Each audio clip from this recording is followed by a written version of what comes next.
और वहीं से इसने सारी जानकारियां पाकिस्तान को जो है भेजी। जी उदय। बिल्कुल, कुछ और इस वक्त बड़ी जानकारी हमें मिल रही है इसी मामले में। The ATS has charged Verma under the official secrets act 1923 and section 61 Part 2 of the Bharatiya Nyaya Sahita 2023's foreign contacts. Preeti Jaiswal and the unnamed sir have also been booked. ATS is probing international financial transactions linked to Verma's accounts. ATS is also investigating if others of the defense firm may have been similarly compromised. तो ATS के जांच का दायरा बढ़ रहा है। वो देख रहे हैं कि क्या और भी लोग थे वर्मा के संग, who were compromised, who were spying, जो जासूस बन गए थे, जो हनी ट्रैप हो चुके थे शायद, और केस भी लॉन्च किया गया है। केस की क्या जानकारी है, किन सेक्शंस में वर्मा को चार्ज किया गया है और कौन से लोग को नेम किया गया है इस केस एफआईआर में? देखिए, कानूनी प्रक्रिया में उदय सबसे पहले मैं आपको बता दूं, इसको गिरफ्तार किया गया था, कोर्ट में पेश किया गया। 2 जून तक जो है इसकी जो है एटीएस की हिरासत में जो है कोर्ट ने इसको एटीएस की हिरासत में रखने का हुक्म दिया।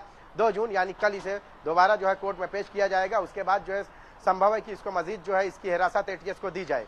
अब चूंकि जो है जिन सेक्शन के तहत इसके खिलाफ मामला दर्ज किया गया है उसमें सबसे अहम है ऑफिशियल सीक्रेट एक्ट, यानी वो जानकारियां जो किसी भी आम आदमी या किसी भी दूसरे शख्स को भी जो है नहीं लगनी चाहिए, लेकिन यहाँ पे इसके जरिए जो है ये जानकारियां पाकिस्तान को जो है मुहैया कराई गई, यानी दुश्मन देश को वो दुश्मन देश को जो है वो सारी जानकारियां मुहैया कराई गई जो दुश्मन देश कभी भी जो है भारत के खिलाफ इस्तेमाल कर सकता है।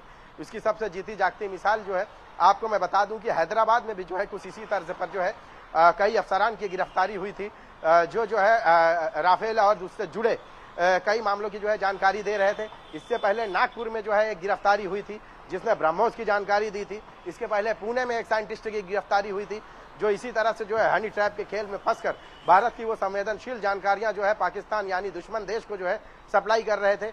और इन लोग को शायद अंदाजा भी नहीं होगा कि इसका जो है नुकसान कितना बड़ा खमियाजा भुगतना पड़ सकता है, लेकिन ये लोग चंद पैसों की लालच में वो सारी जानकारियां जो देश के एक आम नागरिक तक भी जो है नहीं होनी चाहिए थी, वो पाकिस्तान तक जो है इन लोगों ने सप्लाई की, जिसको लेकर जो है अब इन लोगों पर कानून का दायरा जो है सख्त होते जा रहा है और कभी भी इस मामले में और भी कई गिरफ्तारियां हो सकती हैं। अब तक की जानकारी में जो बातें सामने आई है, रवि वर्मा के साथ साथ 2 लोग और शामिल थे, उन दोनों तक भी जो है चूंकि एक उसमें से पाकिस्तानी है जबकि एक भारतीय है, इसलिए कभी भी एटीएस का जो है दायरा जब सख्त होगा तो वो शख्स भी जो है एटीएस के गिरफ्त में होगा। उसके बाद कई अहम जानकारियों के और भी खुलासे हो सकते हैं और यह भी पता लगाया जा सकता है कि इस हनी ट्रैप के खेल में या इस जासूसी के खेल में और कौन कौन से लोग भारत से शामिल थे। शुक्रिया शाहिद अंसारी हमारे संग जुड़ने के लिए।